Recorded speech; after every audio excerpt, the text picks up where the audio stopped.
assessment. I'm sorry, I just got the recording update. I'm sorry, everyone. But again, Jason is the director of the Forensic Assessment Center Network. And for Dr. Halphen, he's been performing forensic capacity assessments for the Adult Protective Services in Houston, Texas, since 2007. And in 1997, the team became the first APS in academic medicine collaboration in the United States. The team's physicians have been conducting capacity assessments for APS clients in Houston area ever since. And in 2017, the team expanded its APS client assessment services throughout the state by establishing the Team Forensic Assessment Center Network. The network has been providing remote capacity assessments to APS clients and has been involved in creating and implementing the team approach to in-person and remote capacity assessments. So please, we would like to welcome both Dr. Jason Burnett and Dr. Halphen to our National Center webinars. Thank you for joining us this afternoon. And I will pass it off to you guys to start. Okay. John, you want me to go ahead and start since I'm going to run through the first few slides? Yeah, sure. And so I just moved it to the objectives. Okay. Yeah, thank you, Kai, for the introduction. And you covered, all my slides, so I don't need to talk now. I'm just joking. So I'm very, very happy to be here talking to everyone about our Forensic Assessment Center program. This is a program that we're pretty proud of here because it provides a great level of access to adult protective service clients, adult protective service workers, and fills a gap that's much needed throughout the state. And as Kai mentioned, we started here in Houston, but then we went broader, which really was a nice and has been a nice service. And so what we want to be able to do today is just really cover some very basic objectives regarding our program. And these objectives are going to be, we're going to just sort of describe the development, describe the implementation of this program. We'll talk a little bit about how we were able to get this thing off the ground. And we'll talk about some of the relevant technology that's involved. It's nothing super complex when it comes to technology.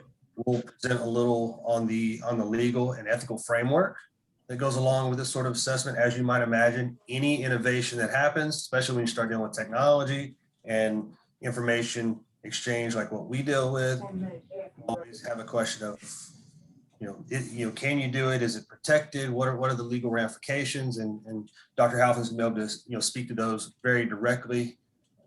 And then we'll also discuss some of the basic processes of conducting these telecommunication assisted capacity assessments using asynchronous and synchronous technology.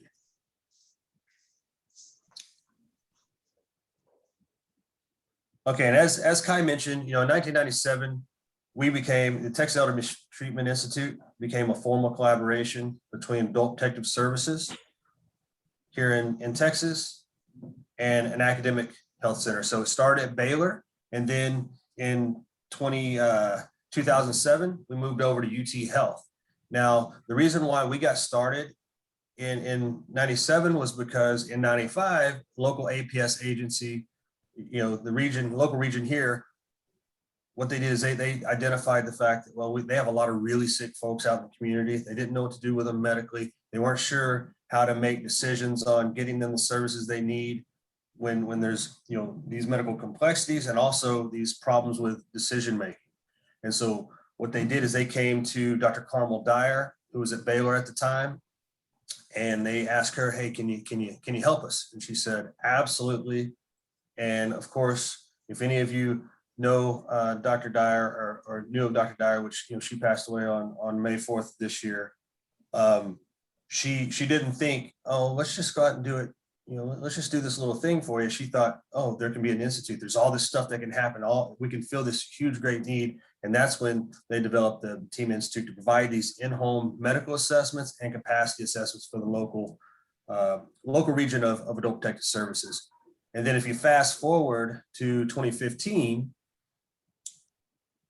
we got to the point where we said, okay, well, we're doing this. We've been doing it for a really long time. We've got the process down. And then we started asking ourselves, well, are we able to broaden this to cover the rest of the state? Because it's very nice to have this type of program in a local region. And we were doing great things. We were seeing about 80 to 100 cases a year, which at that point we thought was a lot, right? Because of the parameters of doing these sorts of things, traveling out to the homes and all the things that are involved with it. But we also recognize the fact that, well, it needed to be broader because the rest of the state didn't have access to this sort of service. There were a lot of people in the rural areas that, you know, they would have to spend prolonged times without these sort of assessments because they couldn't get physicians to go out. They couldn't find physicians that would do home visits, or if they did, it would take a while. And so what we did is we started thinking about technology, and we thought, okay, well, there's some technology that's out there that we may be able to use in order to reach these more remote areas of Texas.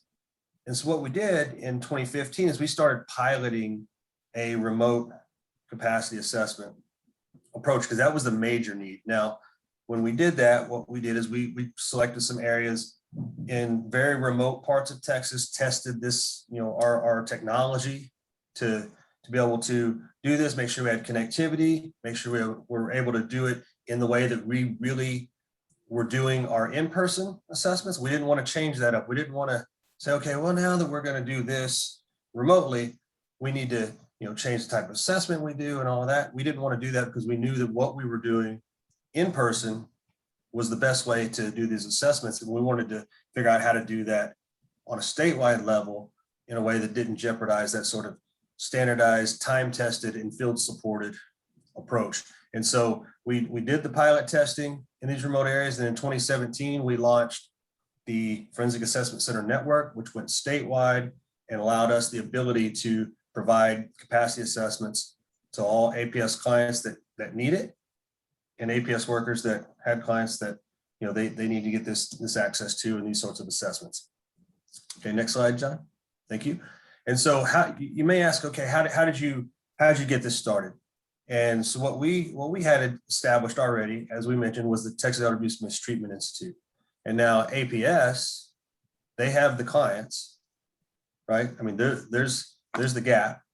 So if you hit that, go ahead and, oh yeah, right there. Okay, so they have the clients, and then they also have, Texas APS had technology that they were using, which they had iPhones. All their caseworkers throughout the state had iPhones, and Texas APS also has these clients emergency service funds where they're able to purchase client services for their clients when they need it, and that includes medical assessments. That includes contracting with physicians. And here at UT, well, we have the physicians that were already doing this in Houston, and so we had that staff. And then what we realized in 2015 was actually here at UT, there was already a Forensic Assessment Center network on the child abuse side.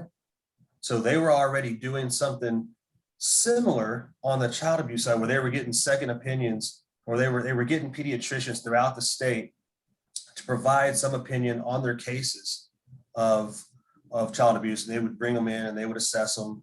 And so their model is a little bit different than ours, but they had that Forensic Assessment Center network that was set up. And what we did is we built that out in order to have the adult version of it. And I'll talk a little bit more about that system in a second, and how we use it as an asynchronous portal that's HIPAA compliant to allow us to communicate, back and forth on cases with APS.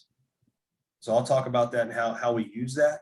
But then also, if you go to the next one, John, we, the fact that APS already had iPhones, what we did is we said, well, we don't have to come up and go purchase some brand new sort of technology. We started asking, well, what do they have? And since they had the iPhones, we chose FaceTime as the modality to do these assessments. And so what that did, that allowed us to be in the home with the client, with the APS caseworker, seeing the client, so we can see what they're, what they look like physically. They could see us, we interact with them.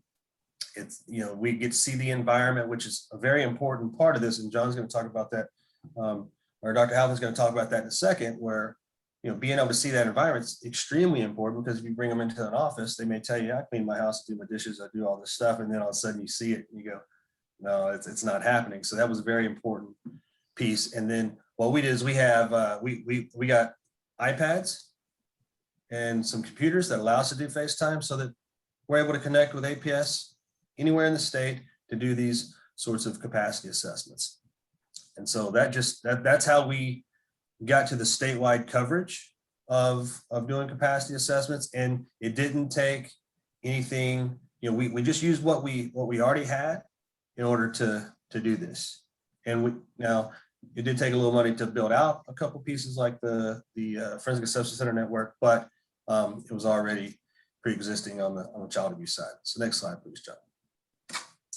And so this is the front page of our Forensic Assessment Center network. And I'll just briefly talk about this portal really quickly, and then I'll turn it over to Dr. Halphen so he can talk about the rest of the objectives. But this portal, the neat thing about this is it's a HIPAA compliant web-based portal.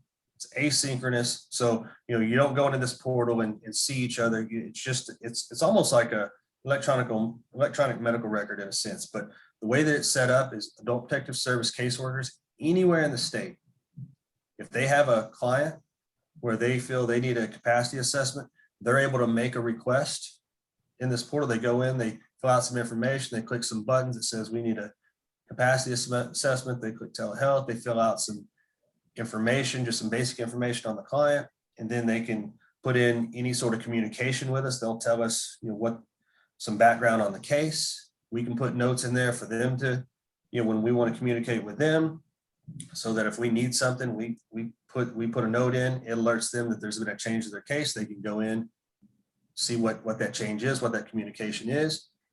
This portal allows us to upload as many files as we need. It doesn't allow video, but it allows, I mean, you can put 1,000-page medical records in there. You can put pictures, you can put APS narratives, you can put anything about the case that needs to be in there. And so what we do is we use this portal to allow APS caseworkers to upload all the information that we need, that Dr. Halphen is going to talk about in a little bit, into this case, so we can have it prior to actually doing our assessment, because all of that supplemental information is really important for helping us understand the context of this person medically, environmentally, socially, so that when we go in and do our capacity assessment, we can leverage that information with what we also determine through our interview process with them. And then what we also do in this system is we provide the documentation, the final report of what our recommendation is, our findings, and our recommendation, whether it's, you know, they lack capacity, they, you know, have partial capacity, or we're unable to make a judgment. We upload that report into this portal, and then APS draws that down. And so this portal belongs to APS. All the records that go into it belong to APS. And Dr. Halphen will tell you why that's an important concept here in a few minutes. But that's the way that we get our request. And another great thing about this portal is that would be directly important for you all is, if you have a portal like this, then anybody that you're contracting with or that's providing a service, let's say you have someone in the northern part of your state, southern part of your state, eastern and west part of your state, that are going to be working to provide capacity assessments for you. Well, they can be living out there. They can access this portal if they're given permission. And whenever a case comes in, they can take that case. Okay, I'll work this one. Somebody will grab the other one. I'll work this one. And then they can set that up. And if they follow, you know, the process we use for doing capacity assessments remotely, then you have the package to be able to do these, you know, from any location and in a way that's HIPAA compliant and you know, and comprehensive. So I want to turn it over to Dr. Halphen so he can talk about the legal and ethical frameworks, and then also the process that we use. So Dr. Halphen. Okay, yeah, I'll start with the legal considerations and ethical and practical considerations too, because, you know, of course, we had to figure out whether or not this was going to fly in our state, and you know, what we really need to, how we need to structure this, and the relationships that we have with adult protective services, so that we don't run into a lot of regulatory barriers, which you certainly could, with any kind of medical care. And this is actually a medical function, doing these assessments. And of course, if you're allowed to, in some other jurisdictions, to have a social worker or a psychologist do these, of course, that would be within, you know, they have regulations that apply to those different professionals as well. But we had to make sure it was okay with from the medical standpoint, since we're physicians that do these assessments. So legal considerations. So this team FACN, the team FACN physicians, they work within and as a part of adult protective services. And that is really key. And we have a similar relationship with the local safety net hospital system in the county where we're located, where our institution, our medical school, health science center, contracts with that entity to provide physician services. And we view this as adult protective services contracting with us for these forensic assessments. And because we are working within and as a part of adult protective services, and APS is not a covered entity for the purposes of HIPAA, we are basically not having to jump through all the hoops that we would have to if this were an independent physician practice dealing with patients. So APS is not a covered entity for purposes of HIPAA, since it's not a healthcare provider, and we don't independently bill patients. As Dr. Burnett was describing before, before, we are given funds by Adult Protective Services to build out this medical record system, if you will. And to buy the iPads, to buy the coordinator time, to buy the director time, to buy the time of the physicians to do this work of adult protective services. So and so we have to. This is structured accordingly. We're not billing clients independently. APS owns the records, and so we don't have to, if somebody wants records, let's say if the perpetrator wants to get records from us, and we actually were the owners of the records, and we were in control and custody of the records, then we would have to pose an objection that it's not in the best interest of the client for us to give this information. But there's a process, we would have to entertain these requests. We would have to give notice of a lot of things that we don't have to give notice of if HIPAA does not apply. And then we are allowed to basically go by state rules and law as to what is divulged, and we don't divulge it. It's APS divulges it if it's according to law, and that's what the Texas law says, according to law. So we don't have the interference of the federal regulations that are really meant to apply to and regulate exchange of information for physician practices. So we see ourselves as being part of adult protective services within the bowels of adult protective services, and the records are theirs. The financing was from them. So the client information needs to be kept confidential, of course, by us, and released only according to state law. but we can use FaceTime, who is notorious. FaceTime is notorious for not giving a business associate agreement with anybody.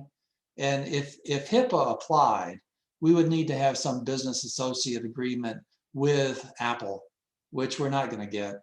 And now there are other entities that provide the audio visual telecommunication aspect of our visits, but that would enter into a business associate agreement. But anyway, so this frees us up to use FaceTime. And since HIPAA doesn't really apply, this shouldn't really apply either. And FaceTime would actually probably fall, if people were reading the regulations, it would probably fall under an exception to the HIPAA requirement for the business associate agreement, because it's acting as a mere conduit. We are not recording any information in advance that goes through FaceTime. We are not recording the conversations or the video that's involved with the interview, the remote interview. So anyway, and then the notice and consent of the client is not governed by HIPAA, which is a great thing, because we're talking about, if you've been to the doctor's office recently, you know all the different forms that you have to fill out and people need to be able to read.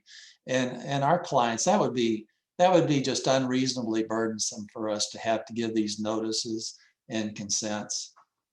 So anyway, so the other legal considerations, the forensic assessments that we perform, our physicians perform, it involves a limited physician-patient relationship. Now, a physician-patient relationship is established to the extent that we're performing these evaluations and that we're giving these reports or testimony to Adult Protective Services, or maybe testimony to a court or something like that. But it's not an ongoing physician-patient relationship. And this is somewhat similar to what forensic psychiatrists, the relationship they would have with with their clients, or the people that they're asked to evaluate. So we really see ourselves in the position somewhat, and we're acting as if we are doing forensic assessments with this limited physician-patient relationship that's more designed just for the purpose of the evaluation and the reports or testimony. And then Texas law provides, and it probably is the same in a lot of other jurisdictions, and I bet if you checked your statutes setting up Adult Protective Services, you'd find something similar. So Texas law provides criminal and civil immunity to those who provide evaluations and testimony for Adult Protective Services, so long as the evaluator does not act in bad faith or with malicious purpose. So really, if you stay in your lane and you're not acting in bad faith or malicious purpose, then there's really no concern for the criminal and civil liability. You can sue a ham sandwich, and of course there's always the risk that somebody is going to join you in a lawsuit, but you will prevail. So ethical considerations, we see this as sort of akin to the situation forensic assessments that are done by psychiatry. And there are ethical guidelines put out by the American Academy of Psychiatry and the Law. And they set forth, certain ethical considerations for conducting this sort of forensic assessment. It says there's a duty to the person who's getting you to do this, the Adult Protective Services, in our case, to provide objective and honest evaluations. We're supposed to be as objective as possible. Of course, it's objective as possible, right? And honest evaluations. And we take this very, very seriously. Of course, anybody who's doing these forensic assessments needs to do that. We're not just hired guns. We're not reimbursed for a given result. We are basically reimbursed in a blanket fashion for what we do over a period of pretty soon 5 years. We'll have a 5-year contract. And APS, honestly, APS does not want a particular result. What they want is an objective as possible, an honest evaluation of the client so that they can know what to do with the client. So we need to avoid any kind of conflicting relationships with the client. So these sorts of evaluations probably should be done by evaluators that are not connected otherwise with the patient or their family. So there's less impediment for an objective and honest evaluation. And there should be no dual agentry going on, if you will. And we need to avoid any kind of pressure from Adult Protective Services or the Adult Protective Services specialists who may have a preconceived notion about what should be taking place. So we basically, we have to pull back and deliver and come up with our own objective and honest evaluation independent of whatever somebody from APS wants or family or our client want. So that's very important ethical consideration. And then also in these ethical considerations, it says we should give prior notice to the subject regarding the purpose and the nature of the evaluation. So we're going to tell them that we're not trying to be their doctor. And that's very important, that what we're trying to do is gather information for Adult Protective Services so that we can make a report for them. And we tell them we're going to ask them about their medical, social situations. We're going to do some functional testing so that we can know how well they function in the home. And and so that's very important for us to give that information in advance. And we're supposed to give them, we're supposed to tell them the limits of the confidentiality. In other words, that this assessment that we're going to do is in the information we get from you is going to go into a report that we give to Adult Protective Services. So it's not you know, that's the limit of confidentiality. And then we try to get the client to consent after we give our little spiel about the above. We try to get the client to agree to this. And if they refuse to cooperate, we back off. If they're not going to cooperate with us, they say, no, I'm not going to tell you anything. I don't want to have anything to do with this. And then we just back off. And this is anticipated that by Adult Protective Services that this will happen. And it certainly does happen with us, that they'll decide not to participate. So anyway, I hope I'm not running too long. I probably am. But anyway, practical considerations.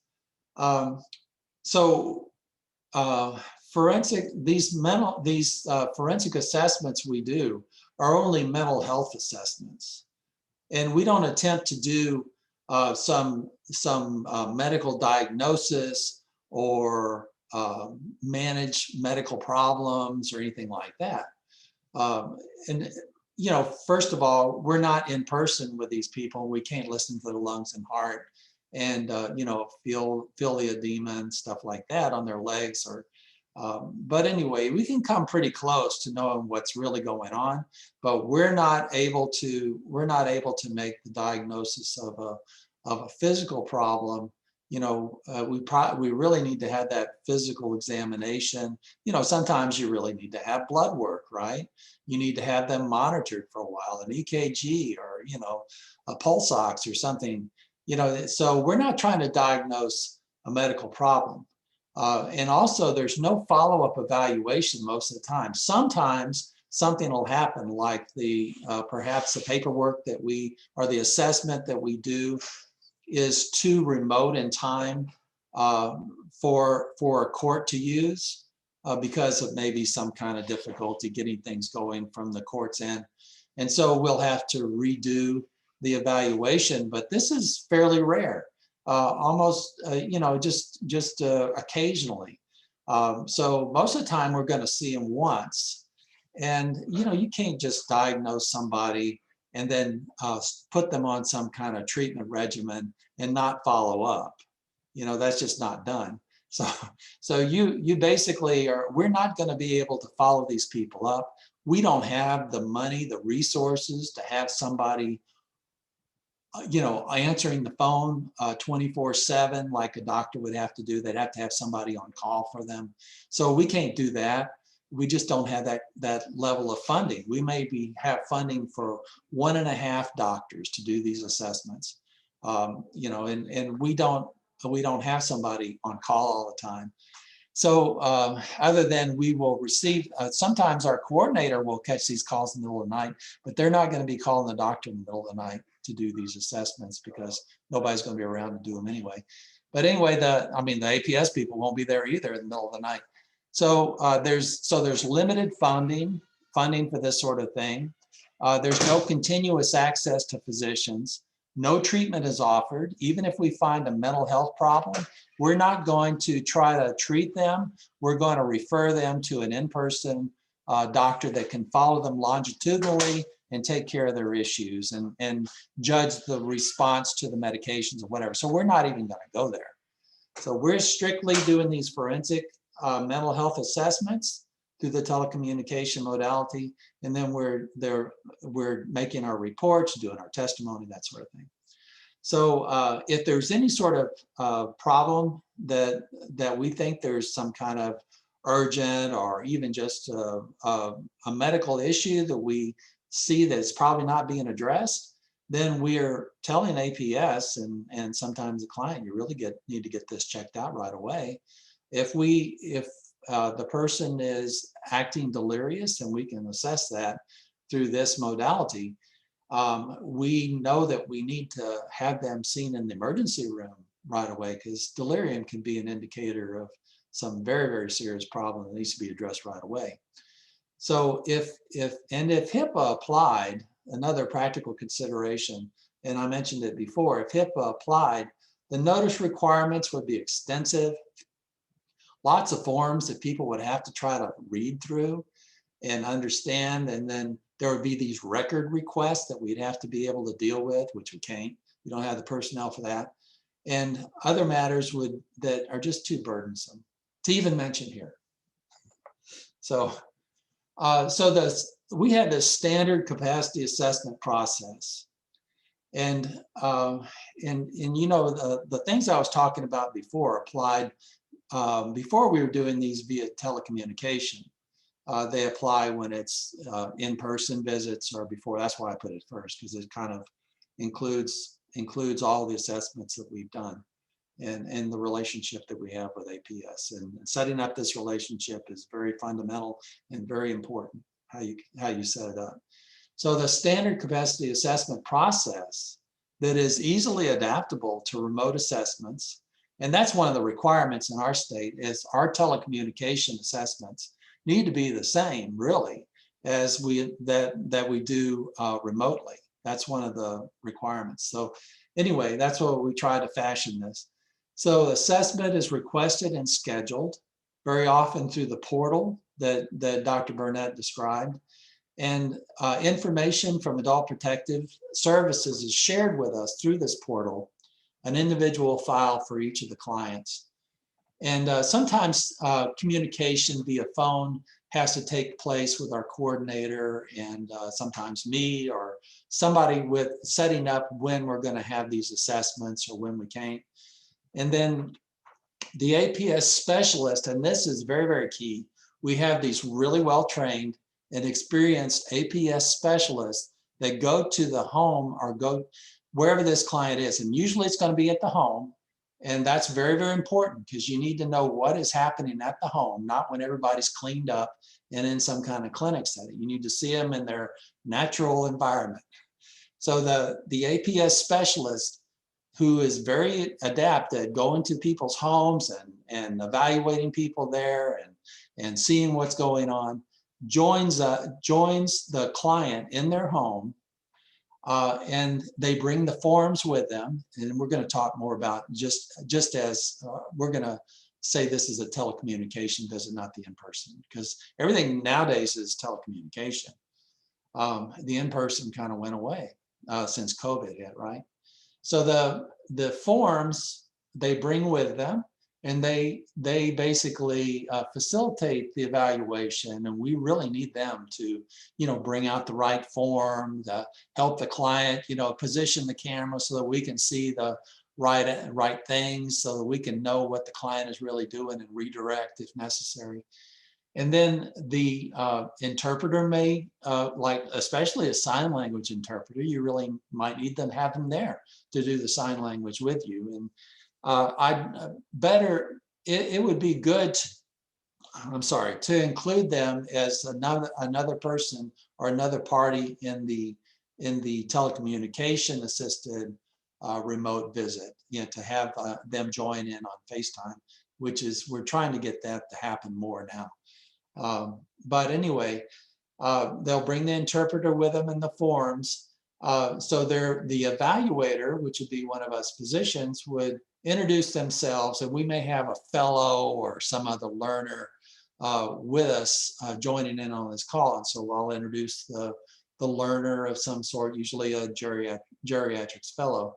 We'll describe as above, as we talked about before, the purpose of the visit, that we're not there to be their doctor, and that we're going to share this information with Adult Protective Services and the kind of information that we're looking for, medical, social, functional, that sort of thing.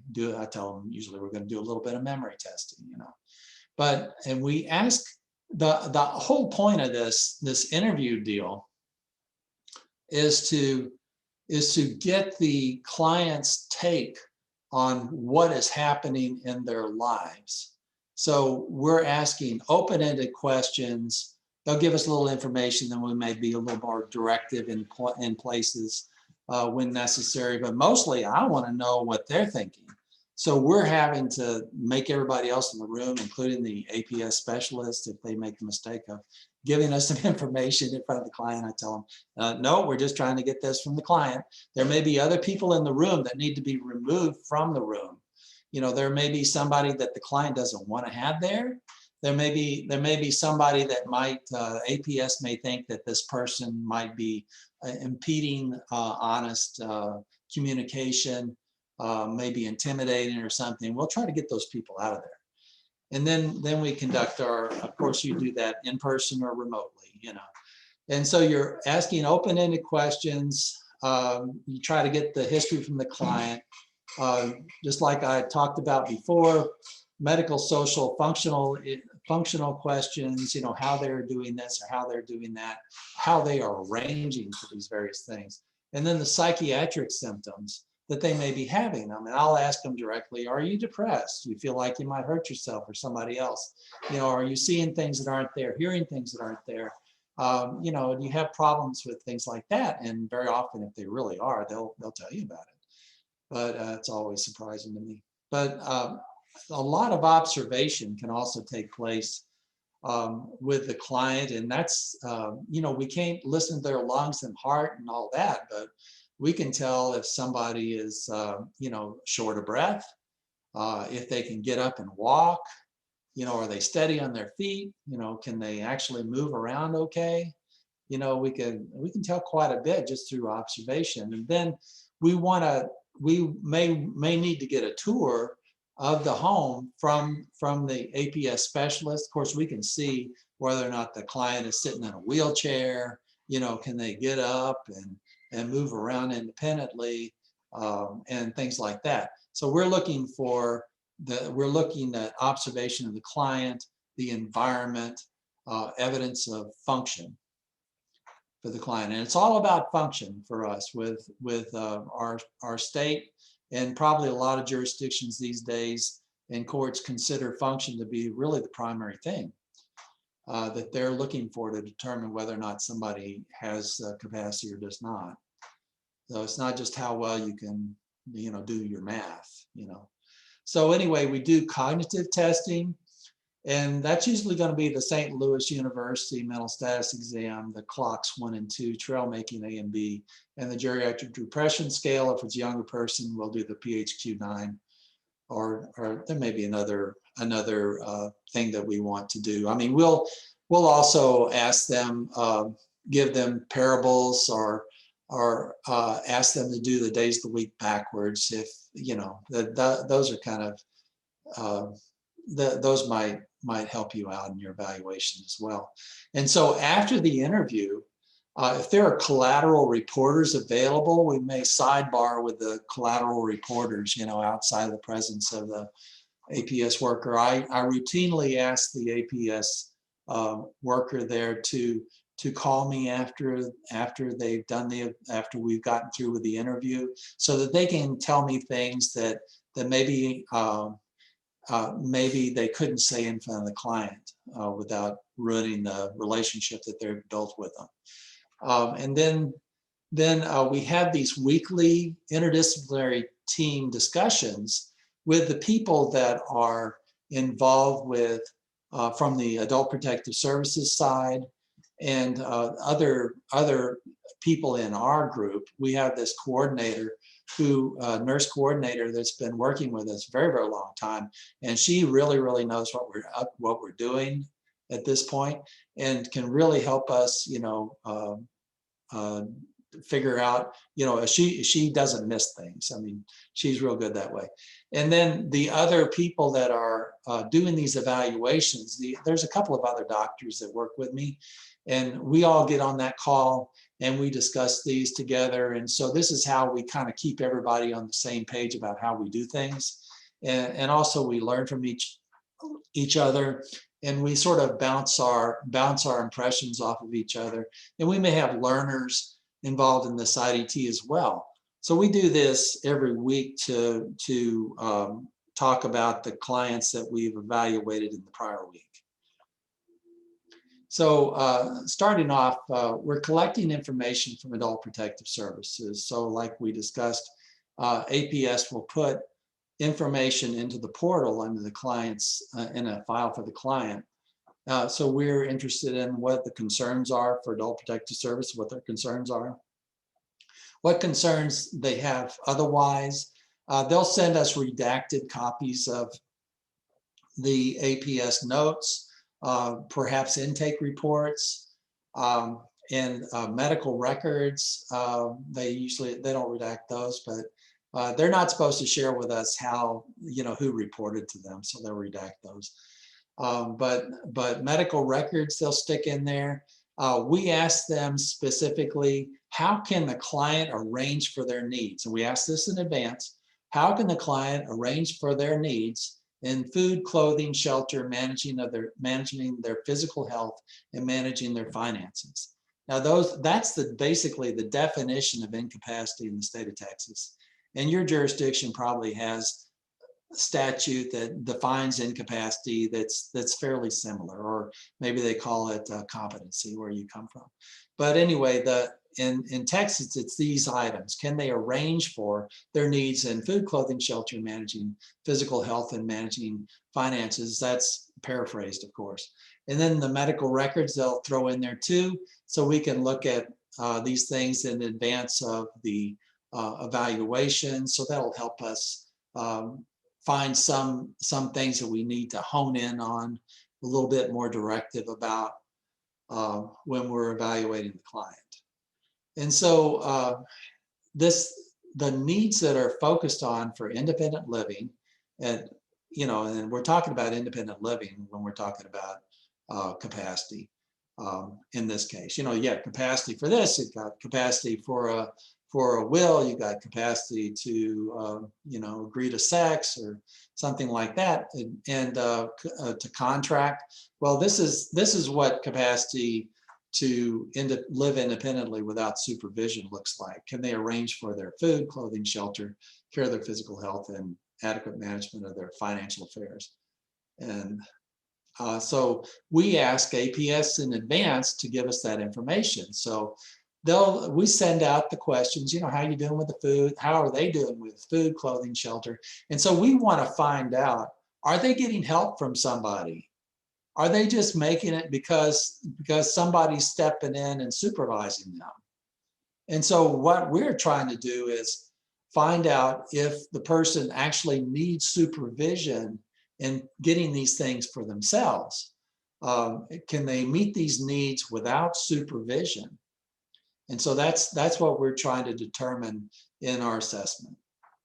And of course, we need the input from APS, collaterals. We need performance sometimes on the cognitive testing, though that's not where we emphasize our focus. We're really looking at function. We're looking at the client's ability to function, what challenges they face, and the supports that are in place that they're getting, so that we can find out whether or not they need supervision in those areas, and what alternatives to guardianship might be available and needed and should be suggested. Because, you know, guardianship is the nuclear option. Guardianship is not really what you want if you can avoid it. And I'll discuss that a little bit in the future. There's, you know, of the percentage of evaluations, the evaluations that we end up performing, it's a fairly small percentage that actually result in guardianship. Most of the time, we're just, we don't find that they're totally incapacitated. Sometimes even if they are totally incapacitated, we don't necessarily find that they really have to have a guardianship. It could be, you know, supported decision-making or something like that, you know, but that's not always feasible. So anyway, here's an example of a medical record that we got on somebody. Example of some pictures that we got on somebody. You know, this one had poo on the floor and it was just wall-to-wall clutter and trash. So anyway, we have, and so while we're doing this in person, we're observing the patient, not in person, I'm sorry. While we're doing this remote alternative to in person, we are observing the patient through the telecommunication modality. We're looking at the patient themselves. Do they have dirty fingernails, long fingernails? You know, are they dressing adequately? And this woman, I remember her, she basically had, I don't think she had anything on below the t-shirt that she was wearing, which was very, very dirty. And she was filthy. She was just filthy. But anyway, we're looking at her. We're looking at the clothing. We're looking at the environment. And when we're looking at her, you know, if you've been a physician for a while, you can look at somebody and tell if they're in distress. You can tell if they're having difficulty with pain, or they're having you know, having breathing problems, if they're swollen, you know, and then you can put it all together when you get more information about what their medicines are taking and if they're really taking them and stuff like that. But anyway, you can look at their cleanliness, their grooming, their mannerisms, the level of psychomotor activity, which mine seems to be a little bit elevated right now. The abnormal movements, mobility, facial expressions, alertness, speech, mood. We can assess delirium, cognition, as we're talking about, edema, wounds, infestations, and of course we may need the help of APS to focus the camera on these various problems that are obvious and that are more obvious to them. And of course, we rely on APS, since they're there to give us the lowdown on what odors they're seeing, you know, and to point us in the right direction with the camera to the various things that are concerning. And I may ask them if they're diabetic. Well, I'm going to ask them to take the shoes off and look around their feet, see if there's a big hole in their feet. You know, that's one of the problems with diabetics. But anyway, if I do see a problem like that, it's, you know, get to the doctor. It's not me trying to diagnose it or treat it. I'm saying that looks bad. Take them in to see somebody. So we're just doing mental health assessments. That's all. So if there's, okay, I just said that. So we interview the client. We're looking just for the client's report. We're looking for medical, surgical, medication history, social history. You know, we want to know about substance abuse, of course, friends and support, how far they went in school, what they did for a living, when they last did it, you know, and when we ask all these questions, of course, we're going to get sometimes we get answers like, you know, I think I was married, or, you know, that was a long time ago. I don't really know when I stopped working, or I can't remember what school I went to, but I think I went to college and stuff like that. I mean, it'll surprise you, of course. Well, you guys know. But we ask about their thoughts and whether or not they feel depressed. Oops, went too far. We, of course, are going to ask about, do they need their glasses? And very often they'll be there with us and they won't be able to find their glasses. And so then we have to figure out whether or not, you know, whether or not they can really see, if especially some of these instruments that we use require some eyesight. So we may not be able to really use them all, you know. But we can assess their mobility and other functions. You know, we ask them about all these things. Like, are they falling, toileting, bathing themselves, that sort of thing. And so we're going to get this story, you know, about how they arrange for their food, their clothing, their hygiene, their shelter, medical needs, and financial affairs that may or may not be accurate. But we write all that dutifully down. We don't argue with them at all. And we say, you know, that's good, thank you. And then, so the point is finding out what they understand, because as I'll talk about in a minute, if I don't run out of time, it's really, and I'm getting close to running out of time, I bet. How much more time do I have? We've got about 5 more minutes left. Oh, There's also one question about if there's a PDF of the HIPAA waiver that you were mentioning. Well, we're not really doing any kind of, we don't see ourselves as being, oh, I see. You mean, what are the regulations, or I don't quite understand the question, I guess. Bonita, maybe you want to unmute yourself and ask the question. Yes. Hello. So I really like your presentation. It's very informative. But you were saying that, so what I missed, I was trying to take all these notes, and what I missed was the piece where you were saying that because you are with your company or your program, that you're not bound by HIPAA. So that's all I was wondering. Yeah, it's something I worked with our privacy officer, who's a lawyer with our health science center. And we're trying to figure this out, because of course, if HIPAA applied, we have a bunch of notice requirements. We'd have the requirement that we'd have to correspond back and forth. You know, our physicians and our coordinator would have to correspond back and forth with people requesting records, and that has come up where alleged perpetrators have requested records, which we didn't think we should be giving. And so our determination was that we basically work within and are a part of Adult Protective Services for this particular team FACN service that we have. And that kind of absolves us of all that. And the reason why we're not part of HIPAA, I mean, HIPAA doesn't apply to us because it doesn't apply to Adult Protective Services, because Adult Protective Services is not in the business of seeing patients and billing for them and stuff like that. Is that kind of clear? Yeah, that's kind of what I needed clarified. It's because it's with APS, but Yeah. then so as you went along, you were saying that the database capacity is so big that you can put in 1,000 pages, and sometimes it includes medical records. So that's why I was just kind of a little bit not clear on that. Yeah, so we have to gather APS reports, which are really confidential, right? We can't share them with, and then our reports, and will include information that the reports that we send back to Adult Protective Services is going to include information that we've gleaned from the confidential records of APS, from people that you know, have this expectation of confidentiality that we communicate with.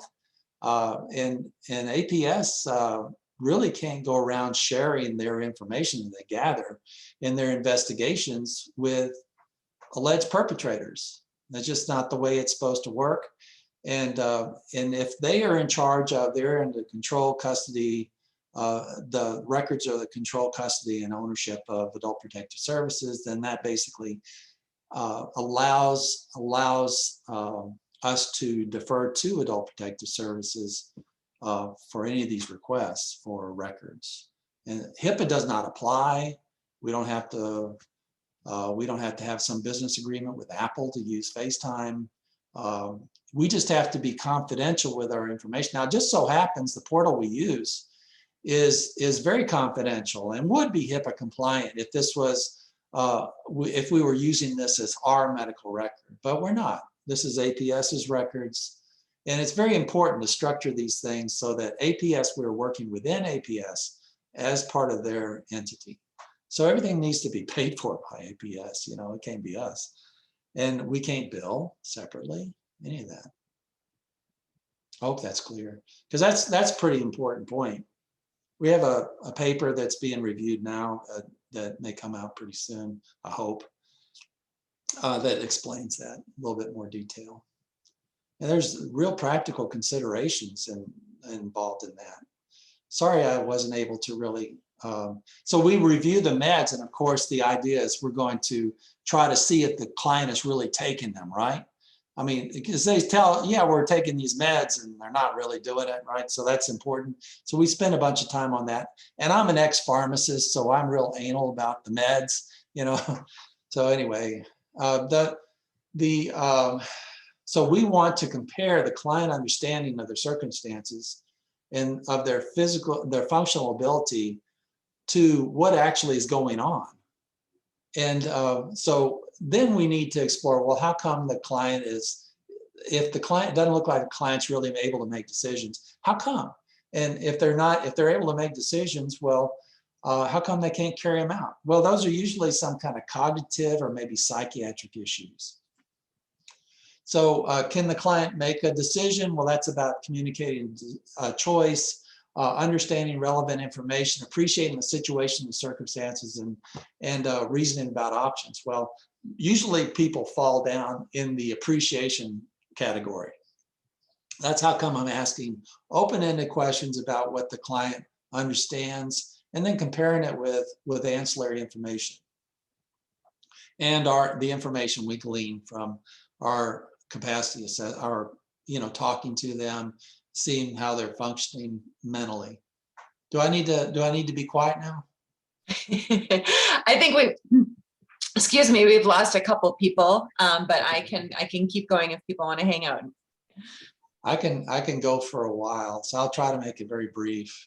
Anyway, so and then we're concerned about, okay, if the client is failing in these areas of meeting their needs, does it match up with the values of the client? Sometimes people want to, avoid traditional medical care, and so they'll let things go, or they want to live under a bridge, for some people. I don't know, they can't stand to be inside.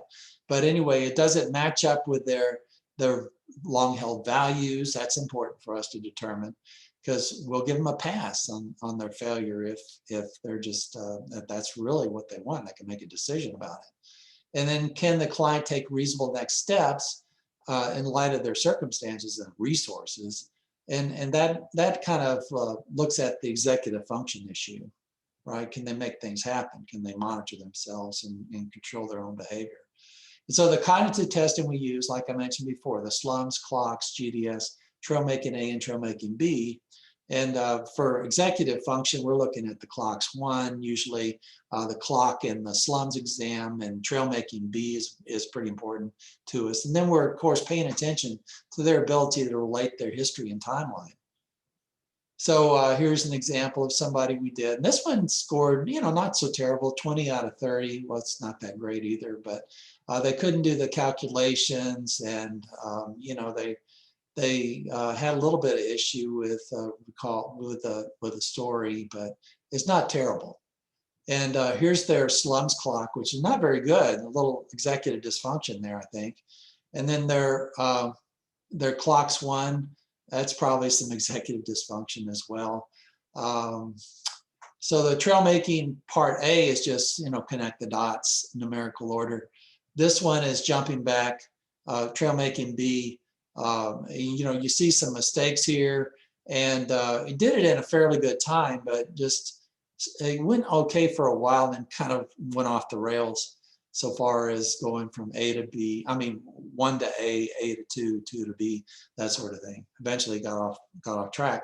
And so he's showing a little bit of executive dysfunction here. Calculation ability, not so great. GDS wasn't so bad. So we're also looking at, we're trying to figure out whether or not they have a psychiatric issue too that might be impeding the situation here, their cognitive ability. So we're looking at appearance and psychomotor activity, the mood, sensorium, like we're talking about with the, well, are they delirious, right? So we use a confusion assessment method, Dr. Inouye, and we look at intellectual and cognitive function like we just talked about, and the content of their thought. And then we want to listen to them talk. You know, they're very tangential, circumstantial, flight of ideas. How's their judgment? How's their insight? That sort of thing. Are their delusions, hallucinations? So we try to get a picture now. If they in all areas, they're just really not able to arrange for all their needs, we're going to call them total incapacity. If there's some areas that they can do fairly well, then in other areas they fail, we may say partial incapacity. But we want to get some kind of proof in function, not just in the cognitive assessment. Otherwise, I mean, function for us, how they're actually performing is what's important to us. And so we'll do some report like this, you know, it's kind of detailed, and it includes, you know, how they're thinking and how they're functioning in different areas. Then we'll come up with some conclusions, and then we'll have these interdisciplinary team discussions once a week.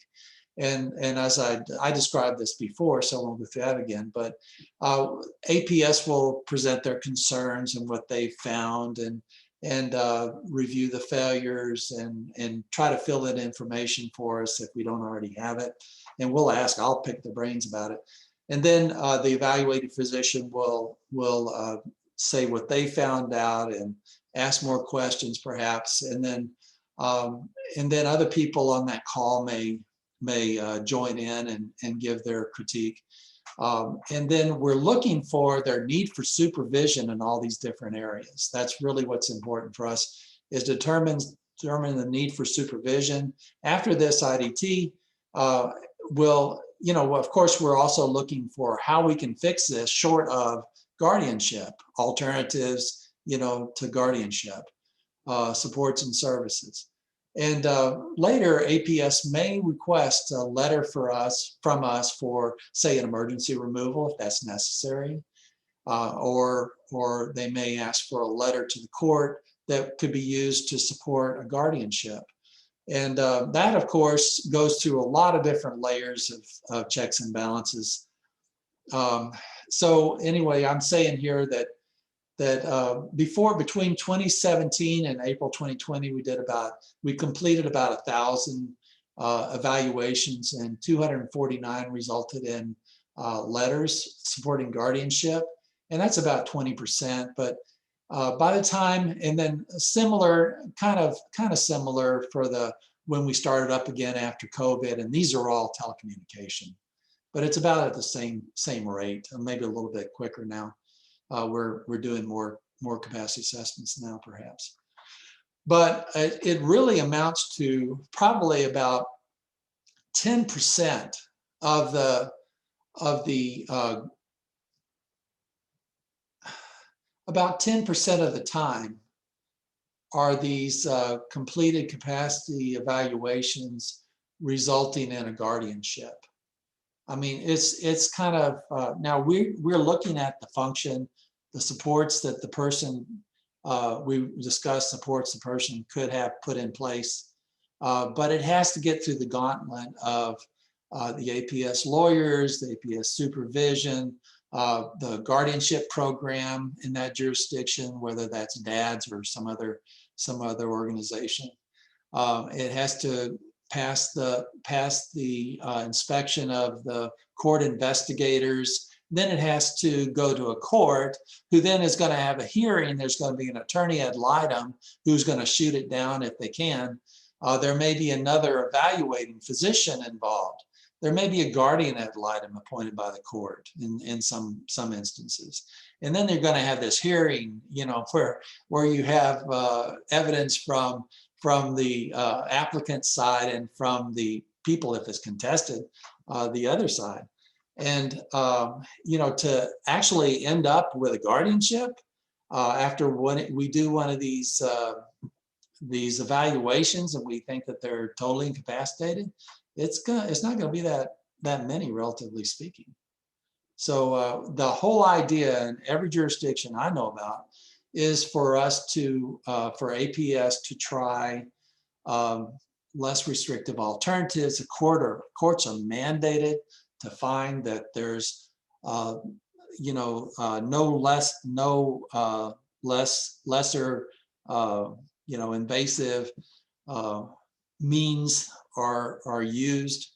Least restrictive alternatives is the mandate for them and the statutes as well. They have to make an actual determination, the court does, before it awards guardianship, that there are no alternatives to guardianship that would be feasible for this client.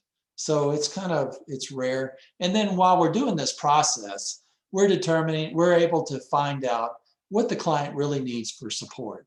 And APS may put that in place and try it. You know, the courts may try, they may not grant the guardianship, they may try that. So the exact number of how many guardianships actually result, we don't have right now, but we intend to do some looking into that to find out, but it's not nearly what we start with.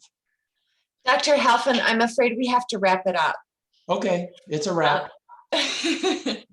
This is so very informative. It's my understanding that your slides are being provided to everybody, and I know your contact information was available, so people know where to go if you have questions. So I just want to thank you very much and thank Dr. Burnett and everybody who was able to be here today. Okay, wake up, Dr. Burnett. Thank you all. All right, bye. Thank you. Bye. Bye-bye.